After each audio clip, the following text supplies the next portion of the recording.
So we know that screens are really a defining feature of life today for all of us, but they're a particularly strong and defining feature of social life, entertainment, consuming material goods, and education for teens and who are anywhere from 13 to 19, and for emerging adults as well, and some older middle schoolers, 12-year-olds, we can say. We want to remember that virtual reality is their reality. It's not different or separate from in-person communication. It's all one under one bucket of social life, of interacting, of having friends. Now, a study just came out. Can I turn my volume up? Yes. Hold on a second. Let me do that. Okay, my volume is pretty far up, so are you having trouble hearing me now? Is that better? I can also speak louder, so let me know if that's better. So there's a very interesting study that just came out on July 26th by some researchers, and the lead author on this study is a man called Jason Nagata. And this study has been mentioned in Newsweek and other news outlets. And essentially, the title of their study is so fascinating: Contemporary Screen Time Modalities and Disruptive Behavior Disorders in Children. So here's what they found. When examining the thresholds, like exposure to more than 4 hours of total screen time per day, there was an association with a higher prevalence of conduct disorder, 69%, and oppositional defiant disorder, 46%. This is very interesting in terms of the ADHD world because we know that already ADHD and oppositional defiant disorder, which I really believe is a relationship problem, because a person is oppositional in relation to someone or something. It's already occurred. It already co-occurs about 40% of the time. So what this study is showing is that in almost half of the participants, they were more likely to demonstrate the signs of oppositional defiant disorder by using screens.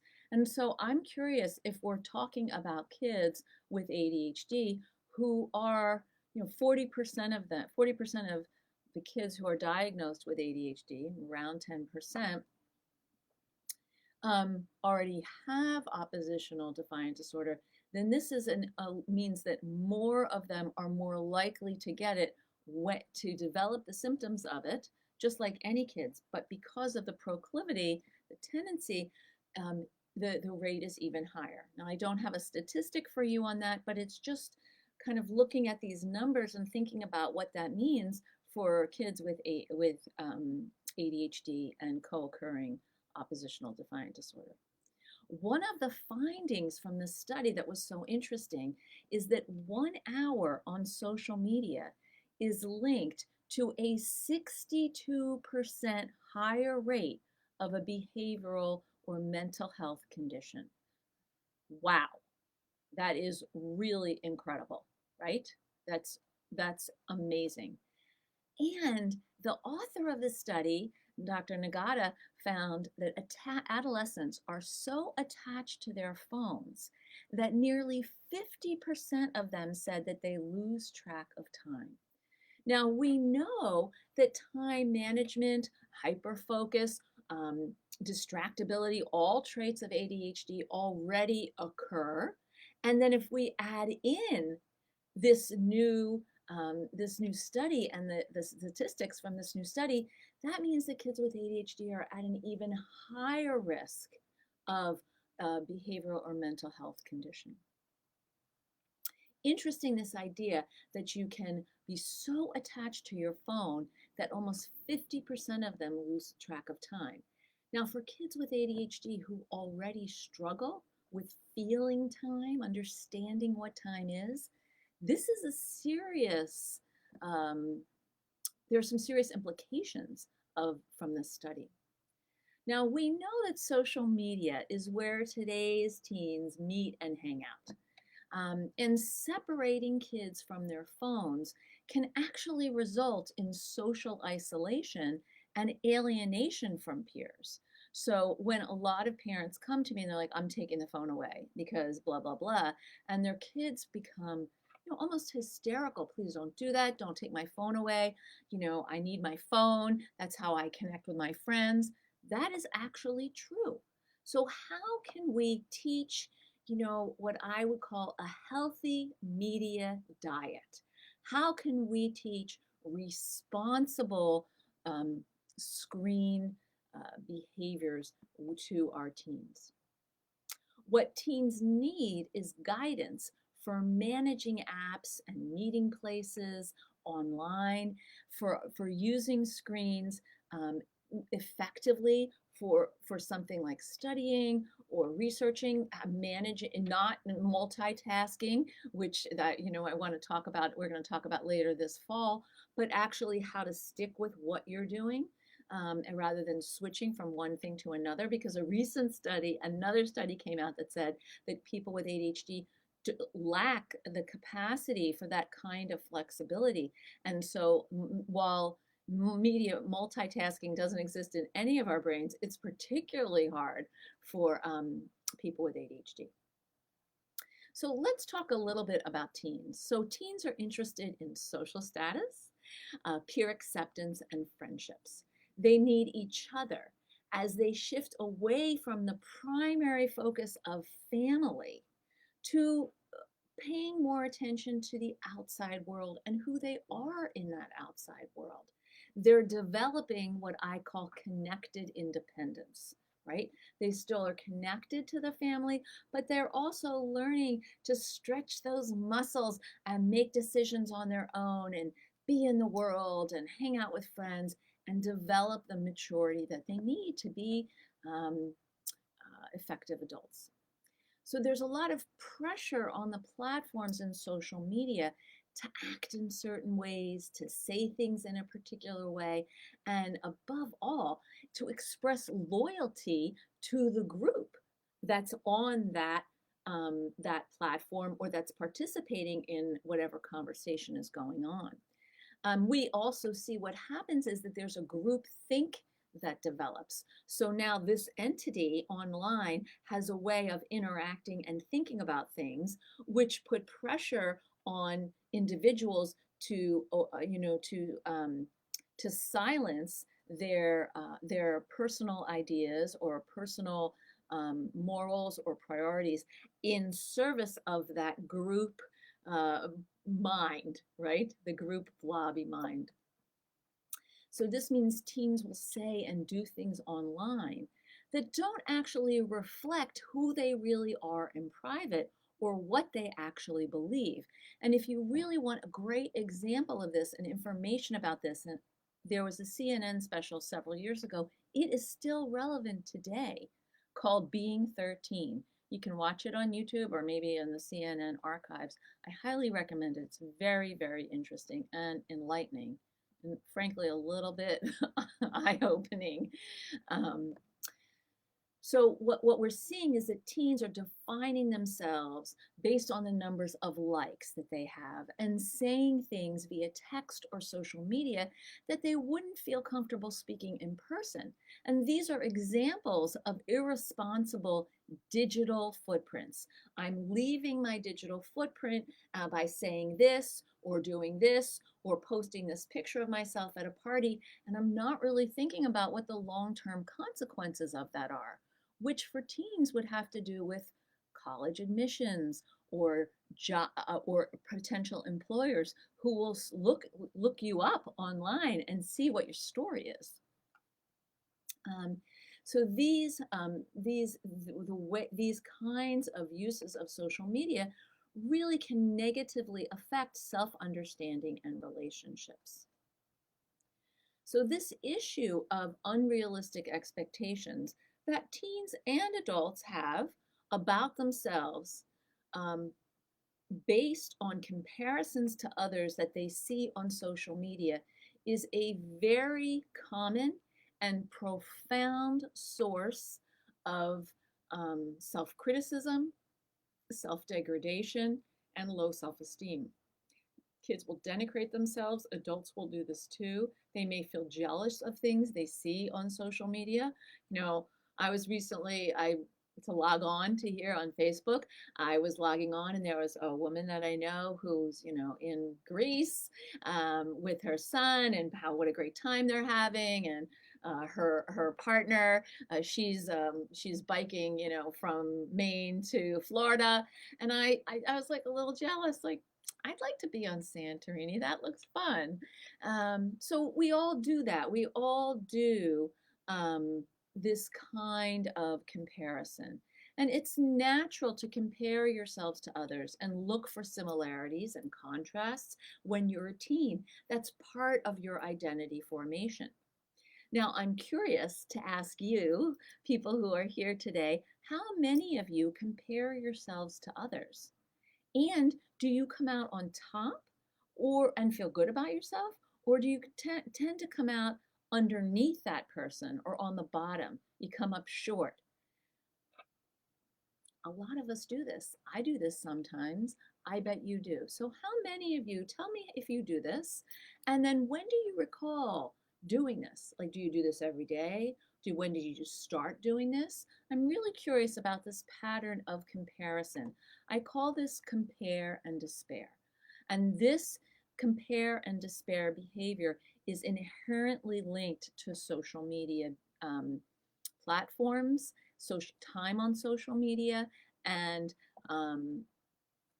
the criticism that you may put on yourself as a result of seeing what other people are doing and asking yourself why you're not. So let's see. I have a couple questions here. Lynn says, yes, I compare myself and I don't measure up. Anybody else? Dorothy says, what if the school system doesn't support all the lovely information you share with us? Well, what I would suggest, Dorothy, all those lovely information, what I would suggest, Dorothy, are two things. One is send them to this recording of this Facebook Live. Maybe hire me to come and do a training for your school system, or check out the Attitude Library. Bashore, so that's Eman, hi. On a personal level, I sometimes put myself lower, yeah. I'm trying to change my thinking from imposter syndrome to growth mindset, recognizing that I may not know as much as someone else, but that I could learn it. That's beautiful. Thank you so much for saying that, because that's exactly what we want to do for ourselves, but it's also what we want to teach our children and our teens. How can they go from thinking they're just faking it and someone's going to discover who they really are underneath to having a growth mindset? I may not know this, that's okay. I may stumble, that's all right. I'm going to try to learn it. Lynn says, started a long time ago, pressure from my family to be a better comparison to my twin, and she does not have ADHD. So Lynn, thank you for sharing this. I think twins are a particularly difficult situation when one has ADHD and one does not. It could be a gender difference as well. That kind of pressure can also happen in families where you're not a twin, but someone has a sibling who doesn't have ADHD and you do, and so there's a natural source of comparisons. I do want to put out that I have a downloadable for you. Oops, sorry, that is not it. Let me get it. About this topic. So I'm going to put that in the chat right now so you can all access this. And it'll be in the notes of the show notes also. Melanie, if we could do that, that would be great. So teenagers who suffer from low self-esteem or mild depression are more likely to make frequent social comparisons, as are adults, honestly. So when you don't feel good about yourself, it's easier to compare yourself negatively to someone else. Sometimes social comparisons can be motivating and inspiring, but sometimes they can be really dispiriting or judgmental. And they've been, as I said, associated with depression.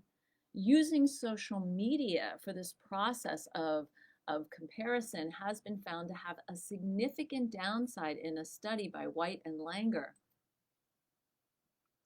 And what they found is that using social media for these kinds of comparisons results in lower self-esteem, poor self-image, and well-being, your well-being that's kind of threaded with envy, guilt, blame, and lying. So I'm curious, what types of comparisons do you notice in your teens, those of you who are parents, or in your friends or your partners, those of you who are not? Daniel, hi. I think I do this a lot when I compare myself to others, which leads to being hard on myself, which causes negative thoughts, but can be reflective. Right. So this is very interesting. Thank you for saying that. That, we can compare ourselves to others, and in that process of comparison, we are using self-awareness. We are practicing metacognition. How do I not just think about my thinking, but how do I think about myself? And so in that aspect of it, it is reflective. But it does mean that we're often harder on ourselves. And that's a pattern that we would like to shift. So what types of comparisons do you make, or do you notice your team makes? Hi, Matt.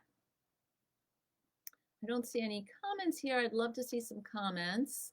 Any comments about the types of comparisons you might be making to yourself or things that you see your teens doing? Anybody?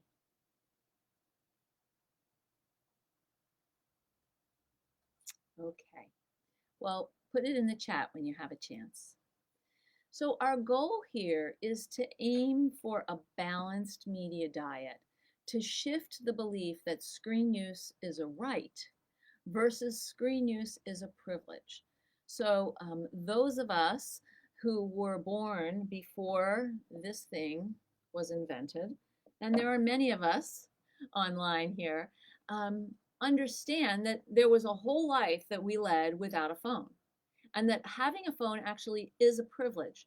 It's not a right. It doesn't come out of the womb with you. It's something that you earn by demonstrating your ability to manage screens appropriately, to get on and off them, to go to sites that are, geared towards someone your age with your values, that you use the screens in ways that you would feel proud of telling your parents or your grandmother, instead of ways that you're trying to hide and sneak around. So let's see, Lynn says one of the things that she tells herself in terms of comparisons is, I'm not organized. So other people are more organized than I am. E-Man, in my work, engaging and monitoring youth presence on Facebook, I see guys post a lot about what they're doing, and girls post pictures of themselves and outfits.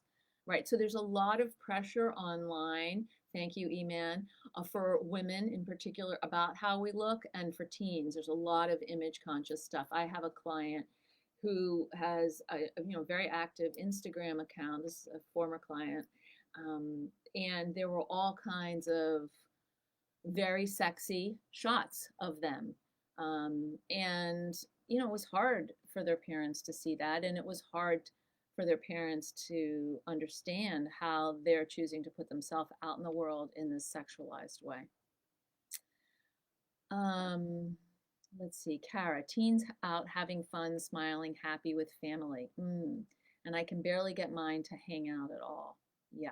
So when you see other families who are like, oh, look what we're doing, and oh, isn't this fun? And your kids are really pushing up against you, maybe being, disrespectful or short with you, or not even wanting to talk to you at all. It's very painful to see that online, because it feels like your flaws, your limitations, your quote unquote failures are right in your face.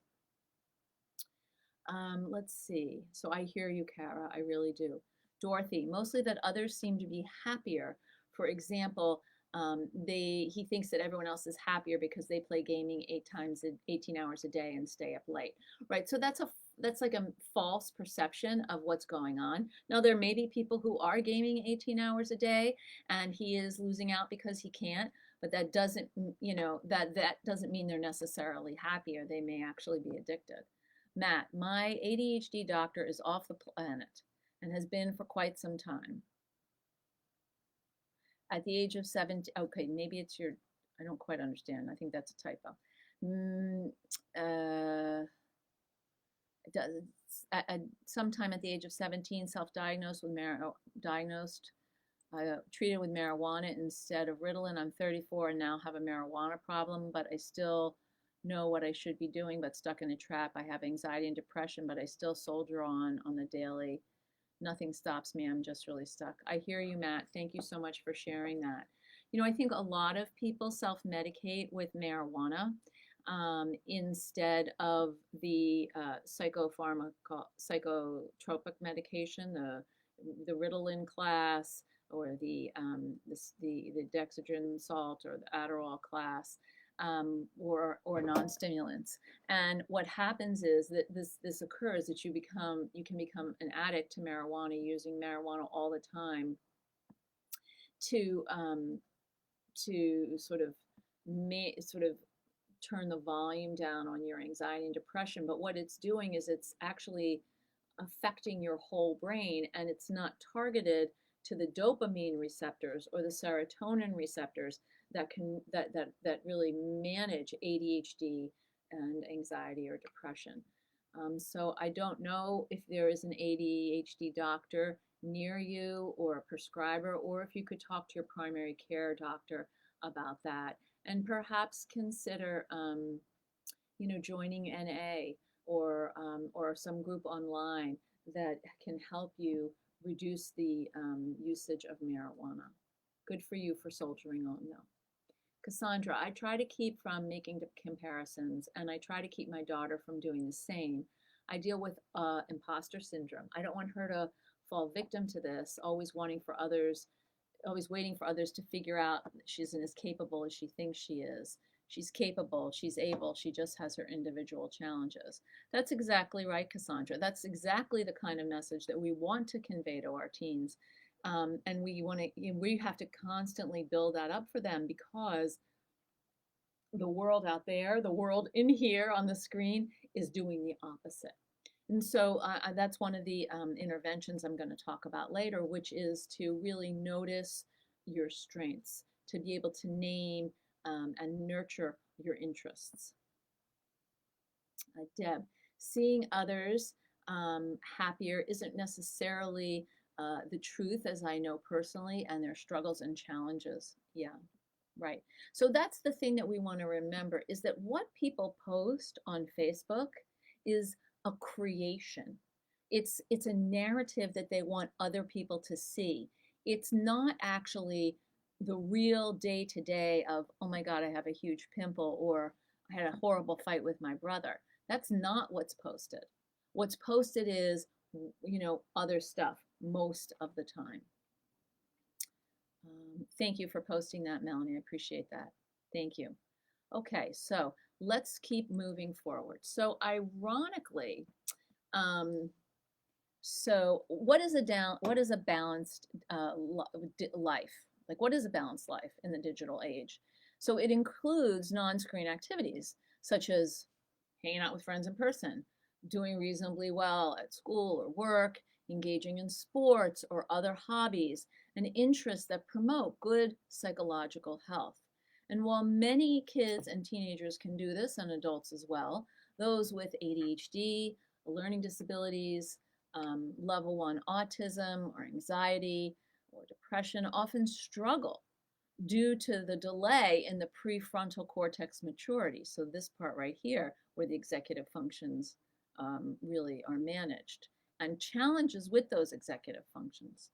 So ironically, so what happens is that because these complex kids have lower amounts of dopamine in their brain, and dopamine is a neurotransmitter that moves along different like highways of the brain and neural pathways, that has to do with interest, pleasure, and reward.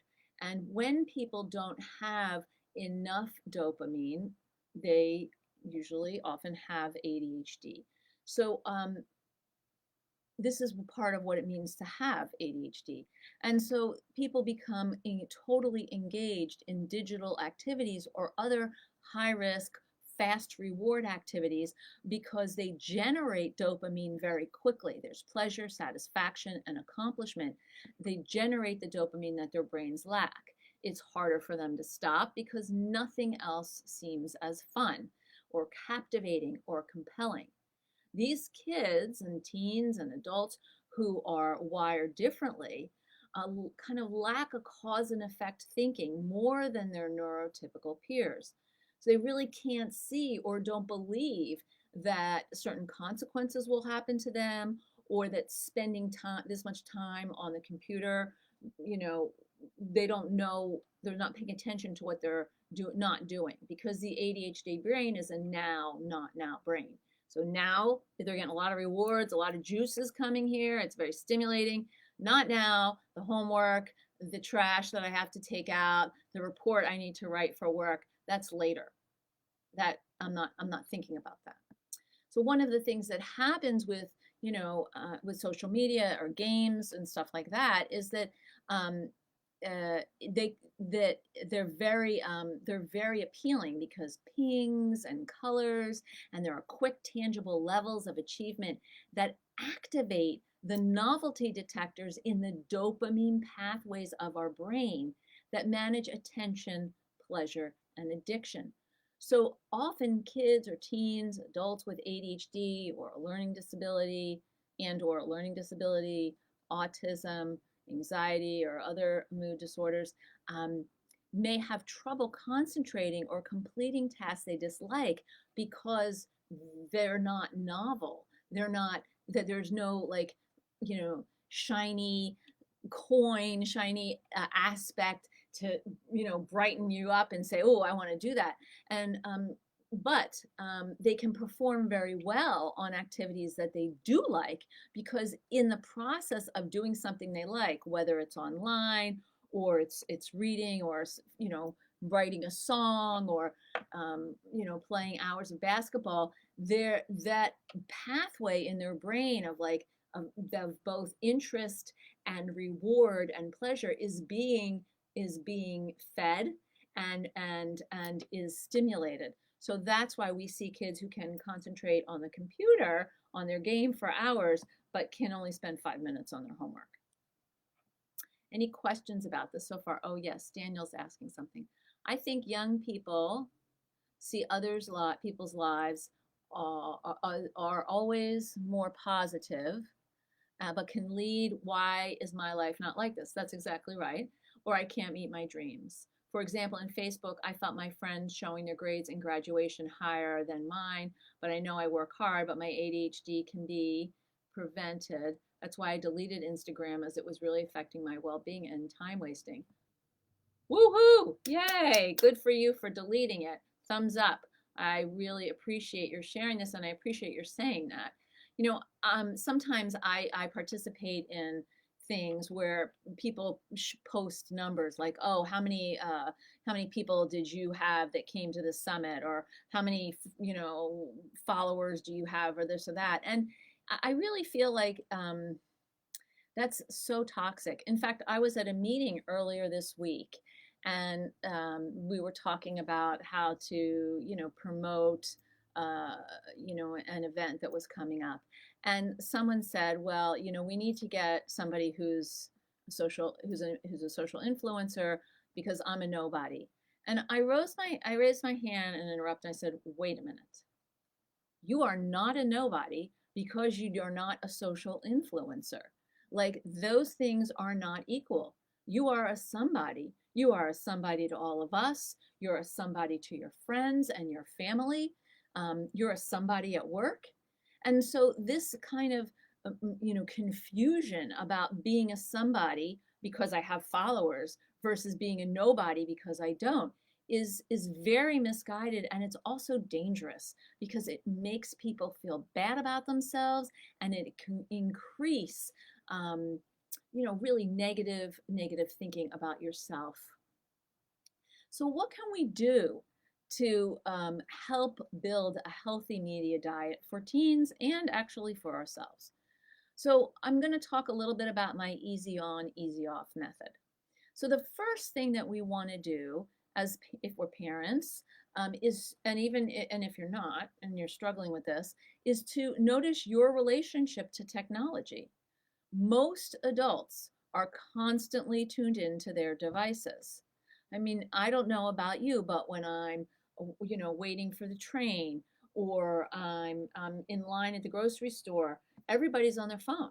Nobody, it used to be, sorry, I'm gonna date myself here, but 15 years ago, that you'd kind of talk to the person who was next to you, like, hey, what are you, how are you? Or wow, that a good item, at the grocery store, or where are you going? Have a conversation.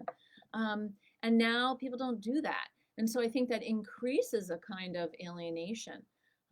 So most people are tuned into their own devices. And Alva, who's 13, told me the thing that I really don't like is when my father says, get off your phone. But what are they doing? They're on their phones watching dancing bird videos or on their Facebook or their Instagram. When, we're hanging out in my bedroom before I go to bed, I want them to talk to me, and they're, doing Wordle. So when we sort of peel back the layers, actually, we have to look at ourselves and our patterns first. We need to model the behavior that we want to see. So limit your online time to when your kids aren't around or they're otherwise occupied. Just checking your phone equals checking out to the people you're with or to your children. I was at a dinner recently the other night, and the person was texting, during the meal while we were having a conversation. And that is basically saying something to the people you're with. And what you're saying to those people is like, I'm not so interested in you, or, I'm more interested in communicating with this person than being with you. This is more important. And that can be very hurtful to people. So kids and teens will act out to get your attention. So try to give it first and avoid the drama. So what's the second thing you can do? You can collaborate with your kids to create incentives that motivate. Since everybody dislikes family arguments, particularly about screens, reducing conflict about technology and including kids in your plan to do this increases their motivation and cooperation. That's why collaboration is the third of my 5 C's that I talk about in my book, What Your ADHD Child Wishes You Knew, and in many articles, videos, and other resources on my website. When you collaborate with your kids, they have more buy-in and there's less nagging from you. That's their experience, that you're nagging them. So talk as a family about what do we want our goals to be for media time. When are we going to have this media time? And if they want 4 hours and you want to give them 1 hour, can you meet in the middle somewhere? With at 2 hours, with that extra hour being designated as earned time only. So I'm going to talk about that in a minute. So what we want to do when we think about using easy on, easy off, is that we give our kids a certain amount of screen time that is less than what they desire and probably what you think is fair.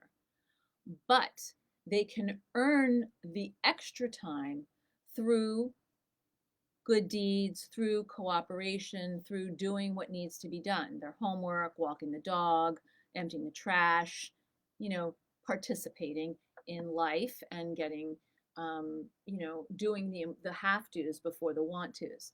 So this bonus time is the incentive carrot, okay? So you give a certain amount of time with the rest to occur when the homework's completed, or if they transition off their phone without arguing. And not all screens are created equal. So maybe they have an hour on the computer, and when maybe they do their homework first, they earn an hour of gaming, and then if they can transition off their gaming without a fight after dinner, they can have another 30 minutes on their phone. So you want to really incentivize them and work with them. They're not going to thank you, they may not like it, but it's important that you set some sort of predictable pattern to the screen usage. Give them a 15-minute and a 5-minute warning with eye contact, asking them to repeat back what they heard you say, okay? Because at first, getting off, even with yelling, may earn some bonus time because they're getting off. They're not being gracious about it, but they are getting off. And then the next level could be getting off your phone without yelling. So you want to sort of think about what are logical steps for your teen. And if they don't earn the bonus, they don't earn the bonus. But, stop at that. You don't want to go on to tomorrow and next month, and you're going to lose this for 7 years because it's too much for these kids, okay? It's often really hard for kids to get off their devices. So have a list of alternative activities. They may complain, but they will have something to choose from and to have that list to look at when they stop what it is that they're doing on their screen. And some of that time can be with you, like we're going to go to the grocery store so you can pick out things you like. I'm going to pause here and answer some comments and questions and come back. So Lynn says, so I spend time watching quilting, scrapbook, crafty sites. However, I do not post anything about me as I do not know how to do that. How can you walk away from Facebook or Instagram? I think the best thing that you can do is to set a timer and then set a notification and maybe set a second timer so that you hear it, you hear the notification, it gives you a warning, then the timer actually goes off, and then you have a backup timer just in case. But you need to know, just like we do with kids, like, what am I getting off the screen to do? And it might be that, you get off the screen that you were doing and you watch a movie with a friend or a partner. That's, again, not all screens are equal. Yumna, hi, nice to meet you. Is there an alternative theory of framing ADHD other than a delay in the prefrontal cortex? How do indigenous cultures, other more interactive, holistic medical care systems outside the US talk about ADHD? Is it a nomadic type of brain? Is it a nature-oriented brain? I find the current framing isn't helpful because it seeks to assimilate ADHD folks into a normative world. I read a few studies coming out of Poland that speak to the nomadic rather than the ADHD brain. Just asking to see how to shift from the digital world into a world that is more ADHD friendly in a way. So, that's an interesting question. I do come as a clinical psychologist. I do come from a more medical perspective that is neurological. I mean, I think there are all kinds of ways that you can talk about ADHD. Outside the box thinkers or, complex kids or anything like that. I don't think that actually, using some of the medical model necessarily is about integrating into the normative world, but rather honoring that there is a difference and there are things that we can do to make a change. Oops, I just lost a bunch of comments. I'm so sorry. Deb says, okay, here we go. I found them. Okay, great. Dorothy says, build good habits. Deb says, we're on our device right now. Ha ha, we are, it's true. Daniel, my parents let me play my PlayStation as a reward, have that as a reward system. Yeah, so you probably got your reward, Daniel, for doing something that you needed to do, and you earned it. And that's what I like about screens. It's an earned a privilege rather than, something that you think you're entitled to, like air or food or clothing or shelter or a good education or health care or just love. Deb, we do this, but sometimes it's difficult to be consistent and follow through because of other distractions. Of course, because no one is perfect. So you're doing the best you can with the tools that you have available to yourself in any given moment. And that's what you want to tell yourself. Sometimes, many times I get this right, and sometimes I do not. And you know what? that's okay because I'm doing the best I can. Thanks for the activity ideas. Great. Cassandra, ADHD is an internet-based disorder. We have an abundance of attention, but struggle to know what deserves our attention in any given moment. But we can pay attention to things that interest us with hyper-focus like none other. That is very true, Cassandra. Thank you. So in the last minute or two, I just want to say a couple things. Where do devices live in your home? The American Academy of Pediatrics recommends that electronic media stay out of kids' bedrooms, especially at night. But this doesn't account for families where, a mother might be a single family home and that parent works a night shift and needs their kid to have a phone in their room so that they can contact them in cases of emergency. So you want to really think about what having a phone means and how you're going to use it if you keep it in the room. And to expect pushback. No teen, no child is going to come to you and say, thank you so much for cutting my 8 hours a day of screen time to 4. But give specific positive feedback when they cooperate with a plan that you create, and stick with your plan in spite of pushback. What I encourage you to do is to meet weekly to assess your plan and make any tweaks. That makes sense. So when we're talking about social media and the effect that it has on teen mental health, we want to do some interventions. And these interventions are things that often have to do with creating a growth mindset. So you want to identify what are called islands of competency. What do you or your teen like to do and feel good about doing that is not the screen? Or if it is the screen, can you take that interest and sign them up for a programming class or learning how to build a website? You want to grow this thing that they feel good about themselves and you see their talent and their competence.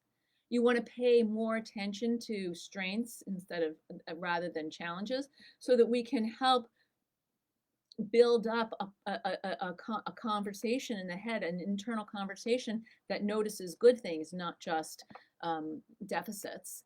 And we're going to notice what's going well. That's that 5th C of my 5 C's. It's celebration, self-control, compassion, collaboration, which we talked about today, consistency, which someone brought up, and celebration. Consistency isn't about perfection. It's about doing the best you can with what you have available, owning it, regrouping, and trying again.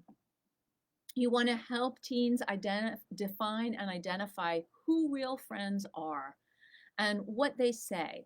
And because real friends may not be saying the things online that your kids are seeing right now. And I'm just going to put up my downloadable again for you here. You want to help your child spend more time with these people and listen to what they have to say about them. And that might mean, having a family over for dinner or taking a friend out to do mini golf or get ice cream so that you're sort of helping nurture a relationship that is a positive one. And finally, as adults, we want to model what it's like to accept ourselves for who we are, warts and all, because none of us are perfect. It's a myth. So talk with your teen, talk with yourself about the ways that you compare your insides to other people's, finely constructed and crafted outsides, right? That's what we want to really identify. Like, how are you comparing yourself to what someone else is showing you? Because what they're showing you may not be what's actually happening underneath. And so it could be a myth. So I don't know if anyone has any more questions or comments, but I want to thank you so much for joining me today. It's a very hot day here in New England. And I hope that all of you are getting to enjoy some of the summer in some way. And I will see you again in 2 weeks.